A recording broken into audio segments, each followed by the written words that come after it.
Hello and welcome to another Retro Core hardware review, and today we got something special. Now you may know the Retro Game 350 or the RG-350 as it's known, but this is the RG-350M. What's so different about this one? Well, quite a lot, and the eagle-eyed viewers out there have probably already spotted a few just from the picture here. But what really makes this one a special item is that it's made out of aluminium, or aluminum if you're American. And here it is. Look at that. Solid aluminium. That is very, very cool. And also a little bit cool to the touch. So we'll take a look at that in a second. Okay, let's take a look at what else we have in the packaging. Well, obviously the little baggie that the machine comes in. And underneath that we have a USB-C charging cable. Also can be used to transfer data onto the machine. And two manuals. So we have the user manual here, which is in English and full color. And this particular user manual is made specifically for this model. You can tell from this back image here. And we also have a quick start guide. Again, also in English. Well, it's Chinese on one side, but English on the other side, as you can see here. Okay. Now, let's take a look at the actual device. Just look at that, isn't that a thing of beauty? And I've got to say, it has quite a bit of weight to it, but it's not too heavy. It feels like a proper, solid, quality product. Now let's talk about the differences between this and the original. I'll put a picture of the original up here, so you can keep a look at that. Now the first thing you'll notice is that the analog sticks have been moved. This analog stick used to be up here, so it's now changed places with the D-pad, and I think that works much better than the original version. Also, the analog sticks are now a lot shallower, so it will fit into your pocket without getting snagged. Another difference is the internal SD card is now on the outside. This means you can swap the operating system very easily without having to undo the machine and take it apart. We also have another micro SD card slot here where you can load it up with ROMs and videos and music, whatever, put them on here. We have two stereo speakers at the base of the machine, which work really well. On this side of the machine, we have the volume rocker. Up on the top, we have the outputs and the trigger switches. We have OTG, which is basically the external joypad port. We have a mini HDMI out. We have a headphone socket and the USB-C input to charge it or to transfer data onto the machine. On the back of the machine, we have the details of the company who make it and these two little rubber pads. Now these two rubber pads don't actually do any functioning. What they're there for is for grip, because with it being aluminium, it may be a little bit slippery for some, but I don't think so. But they're there for grip. And also if you put it on the desk, it also stops it sliding around quite a bit. Alright, so we all know what this machine is capable of because basically it's the same as the old machine. But one thing which has been upgraded is the screen. The old screen used to be an IPS 240p screen. This is an IPS 480p screen. So the screen has also been upgraded and it is beautiful. In fact, let's just take a quick look at the screen now by holding the power button here. And okay, we're booting up. Okay, so you can see the screen on, and if I tilt it, you can still see, even in this practically vertical orientation, you can still see the screen extremely well. Doesn't matter what angle you look at the screen, you can always see it. It's a really good screen. One of the best screens I've seen on these devices. So I suppose you want to know what type of software is on this machine. Well, let's get a little bit closer and take a look. So one of the first things I want to show you on this machine is the RG-350 test suite, which tests all the functions of the machine. So let's start that up. So as you can see, it tests all the buttons. It also tells us if the micro SD cards are installed and what the capacity is of the micro SD card. The analog sticks we can also see moving around on the screen. And of course these buttons also get tested, as do the volume rocker switches, although on this image the volume rocker switches are down at the bottom. And the power button, Yes, that was also down at the bottom on the old machine. Now we can also test the speakers using this software. So as we can see, it says press L1 and X to play a sound. So L1 and X.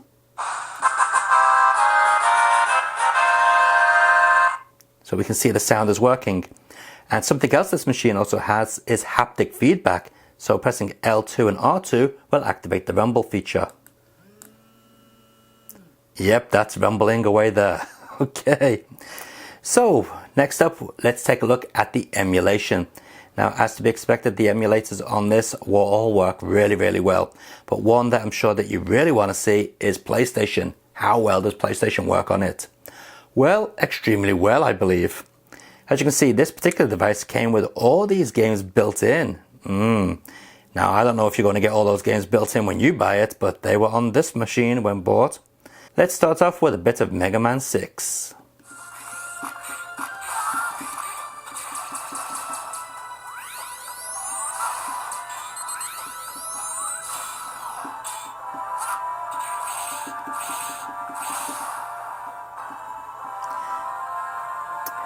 And as well as using the D-pad, you can also use the analog stick here. And these are two independent analog sticks, so you can use them for twin shooters.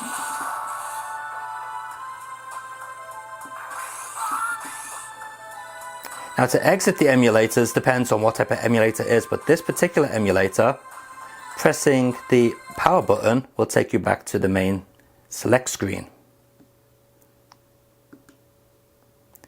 Okay, let's try a more demanding game. Let's put in Driver 2. That's a little bit more demanding, isn't it? John's here. We got ourselves some action. I found our witness, and he's real jumpy. Get ready to make a move. Get your butt over here before he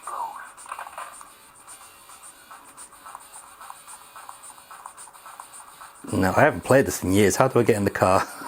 There we go. Okay, as you can see, it's moving very smoothly. So yeah, this device has no problem with more demanding PlayStation games. Crash!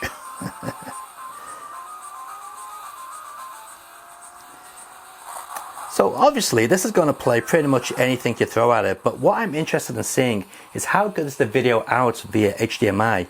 So let's connect this thing up to the TV and see if it actually works. Okay, so here we are. We've got the device in front of the TV and we've got the micro HDMI. So let's plug it in and see what happens. Yeah, absolutely nothing.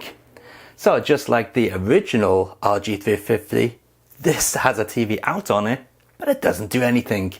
The software to activate the TV out just doesn't seem to be installed. Even in the menu section or the options, we have nothing for TV out. I've searched everywhere. So I guess without an update, we're not going to get any TV out on this device. Back to the table. Well, that was a shame, wasn't it? The TV out is non-functional.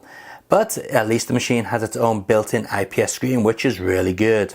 So what we're going to do is take a look at some emulators running in a bit of a montage. But before we do that, let's take a look at what emulators are built into the machine. So first up, we have XMAIM. Now, according to the manual that come with this machine, this is a special version of MAIM that runs Hook and Ninja Baseball Batman perfectly.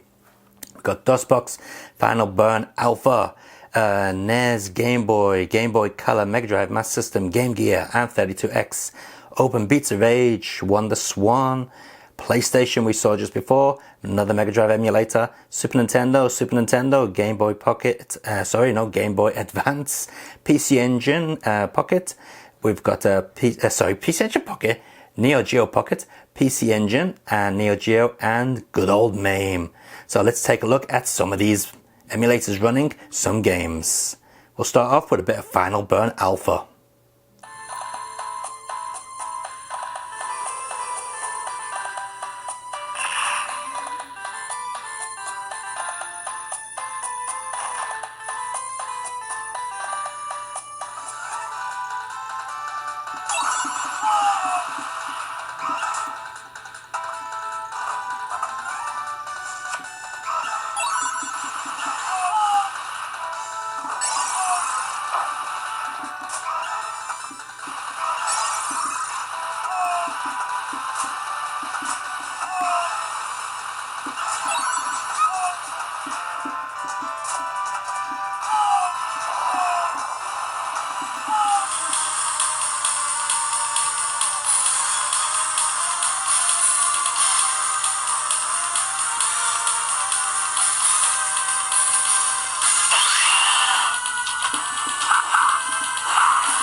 So what did you think about that?